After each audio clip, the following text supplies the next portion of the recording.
Hello everyone, and welcome back to another Adventure YouTube video. So, last season in the Premier League, it ended in the most strange circumstances we have ever seen. Of course, due to the ongoing pandemic, there was no crowds, and the season finished later. Players haven't had much rest, but the new season is starting. The Prem starts tomorrow. Championship starts tonight. But yeah, I thought today I would come and just make my predictions. I know you cannot see my eyes because of the way my glasses just reflect what's on the screen. It's annoying as hell, but you're going to have to just put up with it, I guess. Yeah. So, because of the way I've done this, I'm going to be going from the top to the bottom. Normally I'd go from the bottom to the top, but as I said, I did it in a strange way. So, starting with champions. Who do I think is going to win the league? Do I think Liverpool are going to retain their title? Do I think Man City are going to get back on top? Do I think Chelsea's new look team will fire them back to the top of England? Or pardon me. Or do I think Man United will be back? Or do I think Mourinho is going to have his typical second season success and win the title? Do I think Mikel Arteta is going to revolutionise Arsenal? Do I think Wolves are going to come out of nowhere? First one, I think. Oops. So, I think Liverpool are going to retain their title. My reasoning for this is look at Liverpool. Barely anything's changed there. They brought in that new left back. He won't be starting. He'll be solid backup, I think, if the worst case were to happen to Robertson. The only notable outs have been Lovren and Lallana, who were never first teamers last season. So I don't largely see anything major that's changed. So will they be on fire again this season? Well, I'm going to sort of explain it as we go down the table a bit more. But in second, I think most people would have had a typical top two of Liverpool and Man City, or the other way around. Not me. I think I've done it again. I think Chelsea are going to finish second. Now, I just want you to compare Chelsea and Man City. Compare the transfer business this season. Sorry, this summer. Chelsea, they brought in Werner, they brought in Ziyech, they brought in Thiago Silva, they brought in Malang Sarr, among others. Man City, they brought in Ferran Torres and Nathan Ake. Yeah. I don't think the gap between Man City and Chelsea is as big as it seems. And I think Chelsea could easily do better than City. I think it may take another season before they can go and challenge for a title. But you remember towards the end of last season, Chelsea actually beat Man City, albeit City did finish the game with 10 men. Um, any guesses as to who I put in third? Yeah, it's the other one. Man City. So, the thing is, I don't think their transfer business has been particularly good this summer, City.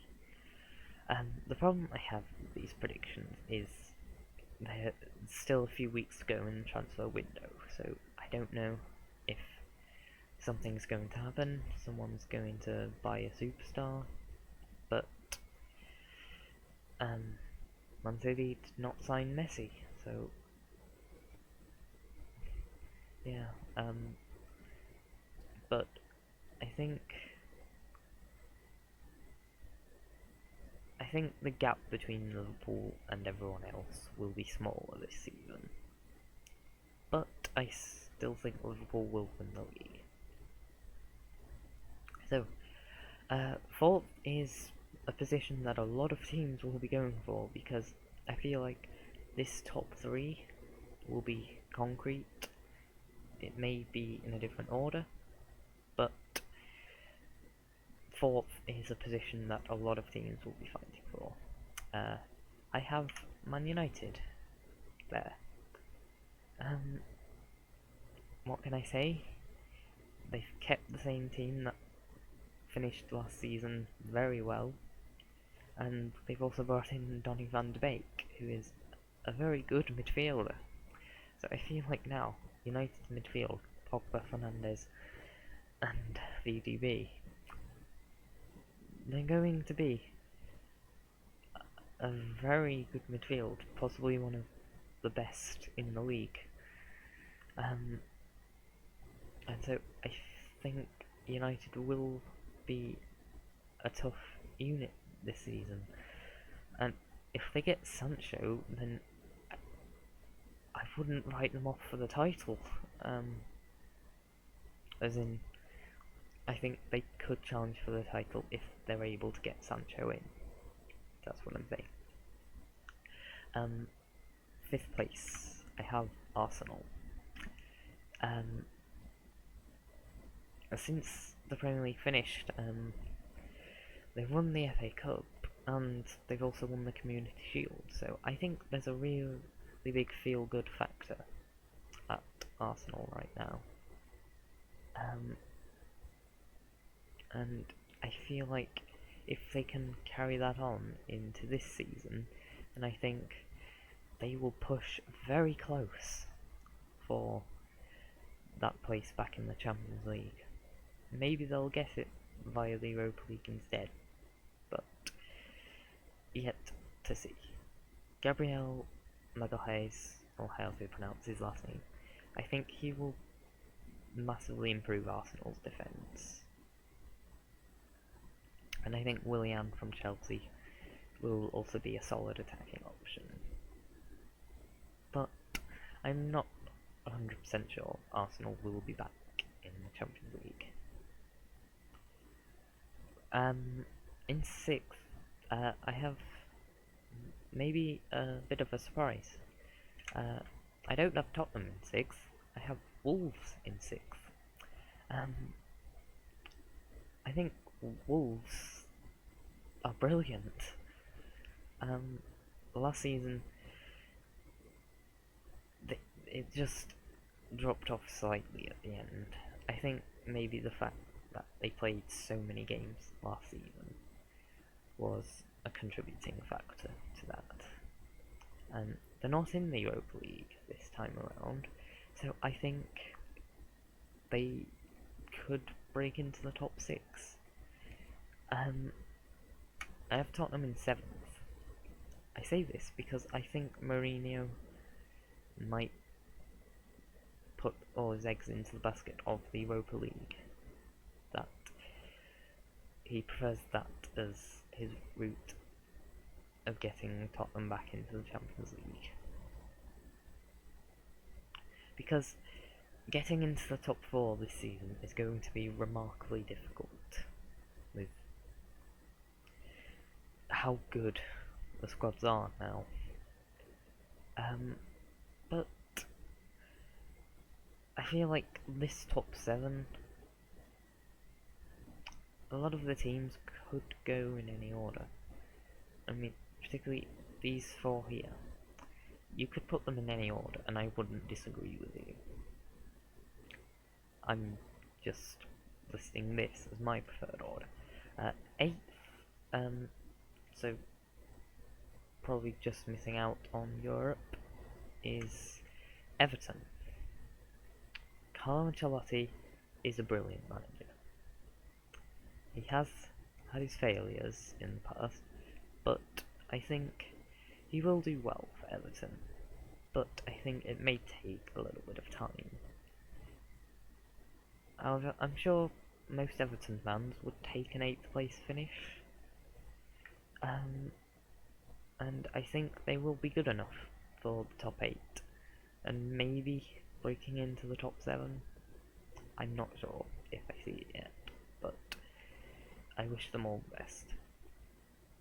In 9th, I have possibly a major surprise. Newly promoted Leeds United.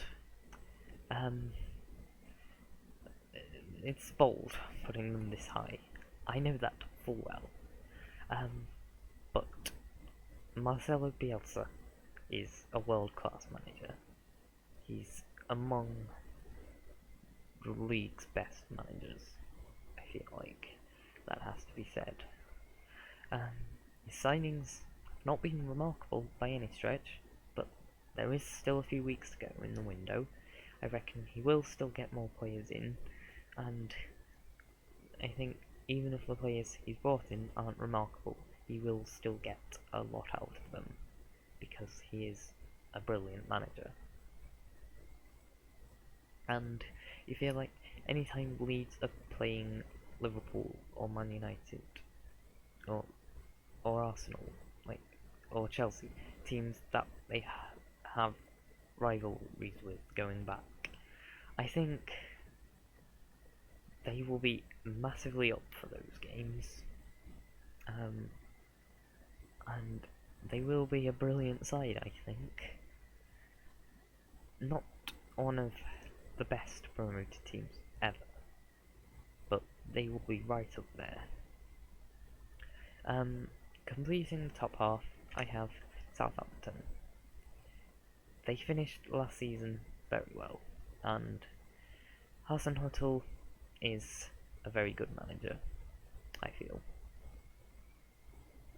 They bounced back superbly from their awful start to last season, and I think with a full season of Danny Ings being on fire, like he was last season, who knows how high they could go. So, in 11th, just missing out on the top half, I have last season's surprise package that turned sour towards the end. I have Leicester. I really feel like the disappointment from last season for them may ruin them this season. It's a big fear, and I worry that if it gets too bad, that Brendan might be out the door. I hope not.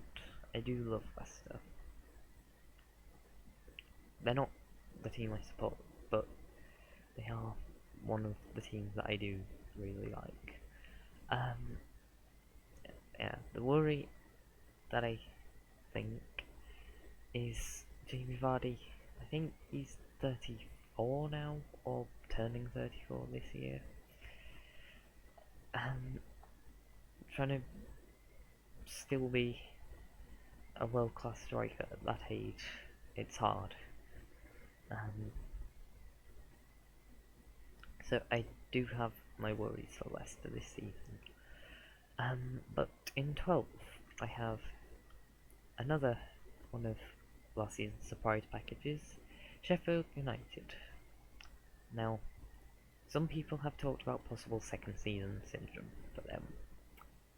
I don't think that will happen, because Chris Wilder is a very good manager. But I can see that maybe a few more teams have figured out Sheffield United and will have a few ideas of how to stop them this season. So I think they will still do well, but not as well. In 13th,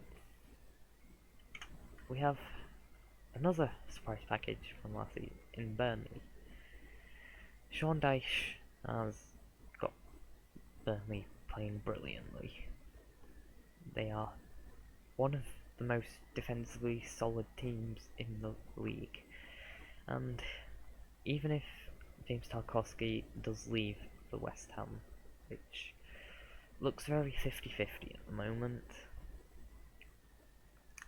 I still think they will be a brilliant side. The reason I don't think they'll finish as high as they did last season is the fact that I think there are better teams in the league now, and I can see a couple of teams improving. But now dropping down to 14 as we sort of get towards the relegation battle positions, I have my team, or my preferred Premier League team, West Ham. It's very, very crazy at West Ham at the minute. We're in a lot of unrest, but I think David Moyes is a cool head, and I think we'll come through this storm. Eventually, maybe. I think we may not have the greatest start to the season, but I think we will pick up as the season goes on, and I hope this season we'll be able to stay out of the relegation battle, but I don't think we are quite ready to finish in the top half just yet. So 15th now, I have the team that just survived by the skin of their teeth last season, Aston Villa. I feel like their squad was too good to be where they were, but I think because there were a lot of new players, they had to take their time to gel. And I think now that they've had a full season, and they've also brought in a couple of new additions, I think we may see them slightly better this season. They may just be able to stay clear of the relegation battle. But it remains to be seen, of course. 16th, I have Crystal Palace. They have signed Eberechi Eze and Nathan Ferguson, but Zaha is still very unclear whether he'll be staying or going, and to be honest, I'm not sure I can see Palace staying up if Zaha goes, but I will give them the benefit of the doubt and back them to survive. Last team I have staying up is one of the promoted teams. It is Slaven Bilic's West Brom. I do think Bilic deserves another chance in the Premier League. I think things got bad for him at West Ham because of the almost toxic culture that there was at the time, because London stadium move was still very unpopular. Not to say that it isn't anymore, because it still is, but I feel like we've become more adjusted to it over the last couple of seasons, but when Bilic was there, a lot of the underlying unrest, or maybe not underlying, just the unrest in general was still there. And in Diangana, I think West Brom have a great player, who I wish West Ham didn't sell. But life happens. So I think West Brom will stay up, just about. However, the team that I think will just about go down is the third and final promoted team in Fulham. I still think their team is pretty similar to the team that got relegated a couple of years ago. And in a way, I can see Fulham starting well with Scott Parker, but him then being offered a job elsewhere and leaving, and things maybe turning sour from there. But there's just something in me that doesn't back Fulham to stay up. I don't know what. Last two teams now, finishing second bottom and bottom. I have Newcastle in second bottom, or in 19th. I feel like they maybe got a bit lucky in a way last season. Maybe Bruce's play style just happened to work out. Just 1 second, I need to take a break quickly. Okay, so they did sign Callum Wilson, who I think could be alright for them, and may fix the issue of Joel and not scoring enough. But for some reason, there's, like with Fulham, there's part of me that just thinks Newcastle will go down. Last team that I have finishing bottom is Brighton and Hove Albion. With Brighton, they are a good side and play great football, but even though they have Ben White coming back from Leeds, the quality of player at Brighton, I still don't feel convinced that they can play the football that they want to with the players that they have. I feel like last season may have been a fluke, but maybe this season might end up being a reality check for them. But we will see. That is my predictions. Sorry, I'm losing my voice a bit, so they were shorter towards the end. I feel like my predictions are slightly controversial, because I have quite a few bold predictions. So, for instance, Chelsea above City, Wolves above Tottenham, Leeds in the top half, Leicester in the bottom half, possibly even like West Ham staying up. Yeah, I'll just add with West Ham that I'm not over predicting for once. I'm hoping I've under predicted this time. So yeah, maybe even Newcastle and Brighton being relegated are controversial predictions from me. But that is it for this video. Thank you for watching. Sorry that this video has stopped the Blade Trail episode coming out today, but let me warn you, it comes out tomorrow, because it's the 50th episode. I wanted to do something a little bit special at the start of a new season, so I decided to do 5 games. Yes, 5 games. Yeah. So the episode is about 55 minutes long, but it will be going out tomorrow, and then episode 51 will be out Sunday, and we'll see how things go from there. But that is it for this video. Thank you for watching. Stay safe, and I will see you next time. Goodbye.